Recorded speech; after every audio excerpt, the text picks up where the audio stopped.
আসসালামু আলাইকুম প্রিয় দর্শক মণ্ডলী, প্রায় 1 ঘন্টা 30 মিনিটের জার্নি শেষে সিলেট শহর থেকে প্রায় 60 কিলোমিটার দূরে অবস্থিত কদমহাটা মৌলভীবাজারে আপনাদেরকে নিয়ে আসলাম হযরত শাহজালাল রাদিয়াল্লাহু তাআলা আনহু 360 আউলিয়া এর সফর সঙ্গী হযরত শাহ শেখ রুকনুদ্দিন রাদিয়াল্লাহু তাআলা আনহু এর মাজার শরীফে। আপনারা দেখতে পারছেন মাজার শরীফের প্রধান গেট। আমরা ধীরে ধীরে মাজারের ভিতরে এগিয়ে যাচ্ছি। আপনারা আমার সামনে যে মাজারটি দেখতে পাচ্ছেন ওইখানে ওনার মাকবারা অবস্থিত এবং ওই মাকবারার সামনেই অবস্থিত ঈদগাহ মাঠ এবং ওই ঈদগাহ মাঠের পাশেই ওনার মাকবারা অবস্থিত। প্রিয় দর্শক মণ্ডলী, এখন আমরা ধীরে ধীরে ওনার মাকবারার দিকে এগিয়ে যাচ্ছি। আপনারা সবাই জানেন সিলেট আধ্যাত্মিকতার রাজধানীর পাশাপাশি 2টি পাতা ও 1টি কুড়ি ও 360 আউলিয়া ও হযরত শাহজালাল শাহফরান রাদিয়াল্লাহু তাআলা আনহু এর পূর্ণভূমি বলা হয়ে থাকে এবং এই 360 আউলিয়ার পূর্ণভূমির প্রতিফলন আপনি নিজ চোখে দেখতে হলে অবশ্যই আপনাকে সিলেট আসতে হবে। তাহলে আপনি দেখতে পারবেন সিলেটের আনাচে কানাচে ছড়িয়ে ছিটিয়ে আছে এসব মাজার।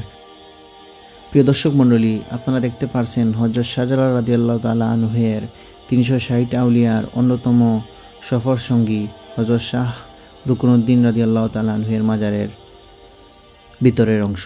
আমরা মাজারের ভিতরের দিকে প্রবেশ করছি এবং আপনারা এখন যে মাকবারাটা দেখতে পারছেন এটাই হচ্ছে ওনার মাকবারা এবং আমরা মাকবারার চতুর্দিকে ঘুরিয়ে আপনাদেরকে দেখাবো ইনশাআল্লাহ।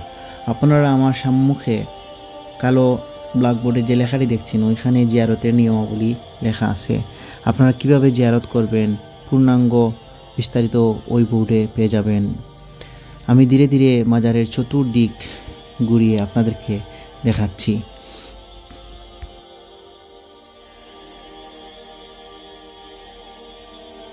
প্রিয় দর্শক মণ্ডলী, চলুন ভিতরের অংশ দেখতে দেখতে আমরা ছোট্ট করে ওনার সম্পর্কে জেনে নেই।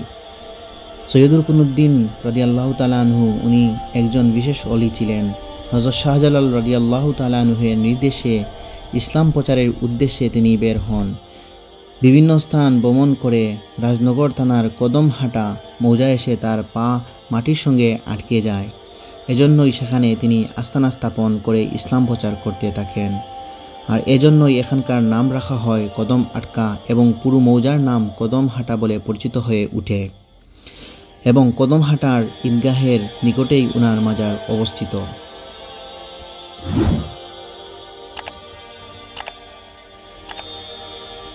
দেখতে দেখতে একেবারে শেষ প্রান্তে এসে পৌঁছলাম। আজকের মতো বিদায় নিচ্ছি। আমি রায়হান। অন্য কোনো ব্লগে আবারও দেখা হবে। আল্লাহ হাফিজ।